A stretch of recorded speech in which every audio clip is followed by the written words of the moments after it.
भाजपा के दिग्गज एवं केंद्रीय खाद्य प्रसंस्करण उद्योग एवं जल शक्ति राज्य मंत्री प्रहलाद पटेल ने आज कहा कि भारतीय जनता पार्टी का संकल्प पत्र पूरी तरह से गरीब कल्याण पर आधारित है। संकल्प पत्र में जहां एक और मातृशक्ति के सम्मान और उन्नति का मार्ग है, तो वहीं पर दूसरी ओर प्रदेश के अन्नदाता किसान को भी पूरा ख्याल रखा गया है। उन्होंने कहा है कि बिना गरीब कल्याण के किसी भी राष्ट्र की उन्नति असंभव है और भाजपा देश और प्रदेश को नंबर 1 पर स्थापित करने के लिए कटिबद्ध है।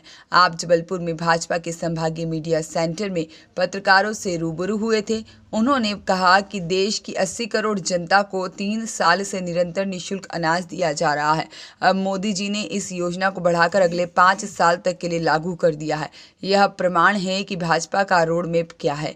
उन्होंने कहा है कि संकल्प पत्र के समस्त बिंदु अंततः जन कल्याण की ओर ही जाते हैं। उन्होंने कहा कि संकल्प पत्र के माध्यम से भाजपा अगले 5 साल तक किसान, मातृशक्ति और गरीबों के सपने पूरे करने का प्रयास करेगी। उन्होंने कहा कि किसानों को गेहूं के 2700 और धान के लिए 3100 रुपए क्विंटल की दर से मूल्य दिया जाएगा। तेंदुपत्ता 4000 प्रति मानक के हिसाब से खरीदेंगे।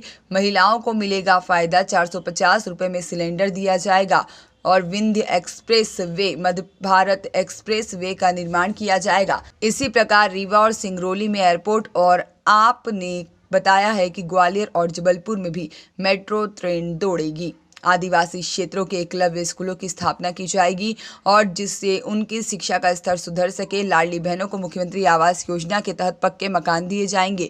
बुजुर्गों और दिव्यांगों को हर माह 1500 रुपए की सहायता प्रदान की जाएगी। हर एसटी ब्लॉक में मेडिकल कॉलेज खोला जाएगा, जिससे आदिवासियों की सुविधाएं बढ़ेगी। इस तरीके की तमाम चीजें बताई गई। पत्रकारों के एक प्रश्न के जवाब में उन्होंने कहा कि राहुल गांधी पहले अपनी जाति और धर्म को स्पष्ट कर दे, तब वे पूरे देश का ठेका लें। उन्होंने कहा है कि कांग्रेस अमर्यादित शब्दावली का इस्तेमाल इसलिए कर रही है क्योंकि कांग्रेसियों को पता चल गया है कि वे हार चुके हैं। उन्होंने कहा है कि कांग्रेस समाज को बांटकर ही राज करती आई है, लेकिन अब जनता सब कुछ समझ चुकी है। उन्होंने ओल्ड पेंशन स्कीम से जुड़े सवाल पर कहा कि जरूरतमंदों को देने की जिम्मेदारी पहले है और यह बिंदु नीतिगत है। इस अवसर पर प्रदेश प्रवक्ता शशिकांत शुक्ला, प्रदेश सह मीडिया प्रभारी प्रशांत तिवारी, श्रीकांत साहू और कुमार नीरज, रवि शर्मा उपस्थित रहे।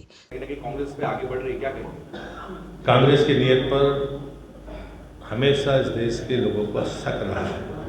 हम तो हमेशा आलोचना करते रहे कि कांग्रेस ने बांटने का और समाज को कमजोर करने का सदैव काम किया है अपने स्वार्थ के लिए। और इसलिए मैं एक ही लाइन कहूँगा, पहले राहुल गांधी अपनी जाति बता दें, फिर दूसरे का ठेका ले तो अच्छा रहेगा। प्रहलाद जी, कमलनाथ जी, ये हार की स्वीकारोक्ति है और उनकी बौखलाहट है।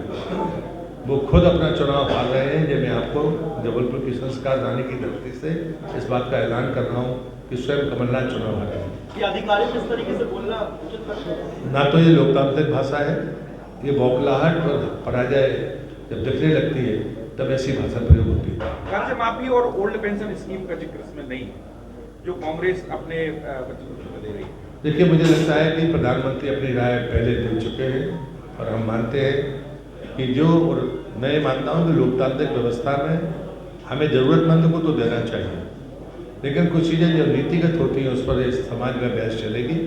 लेकिन हमने जो बात अपना संकल्प पत्र जारी किया है वो आपके सामने है और हम ये मानते हैं कि कुछ चीज़ें हम सबको अपने राज्य की वित्तीय प्रबंधन के साथ और आने वाले समय में वो परिणामकारी हो, सिर्फ वोट के लिए नहीं, प्रदेश के विकास के लिए तो वो जरूरी है। उस नाते हमने अपना संकल्प पत्र जारी किया। जातिगत एजेंडा में क्या स्टैंड है आपका? जातिगत कांग्रेस का ये कहना है कि संकल्प पत्र में 3000 रुपये तो बहनों को देने की बात की थी, उस चीज को मेंशन नहीं किया गया। 450 सिलेंडर की जो बात करी थी वो मेंशन नहीं है। मैंने बोली सिलेंडर का बोला है। और जहाँ तक लाडली बहना की बात है, तो किस्त रोकने का पाप कांग्रेस कर रही थी, जो शिकायत की थी वो 7 और 8 तारीख को डल गई है। तो वो अच्छी तरह से लाडली बहना बता पाएंगी कि पैसा उनके खाते में पहुंचा है। तो जो हमने कहा था वो चल रहा है, उस वजह से कहने की हमें ज़रूरत नहीं है। धन्यवाद है सर, बहुत धन्यवाद। सौरभ निगम की रिपोर्ट।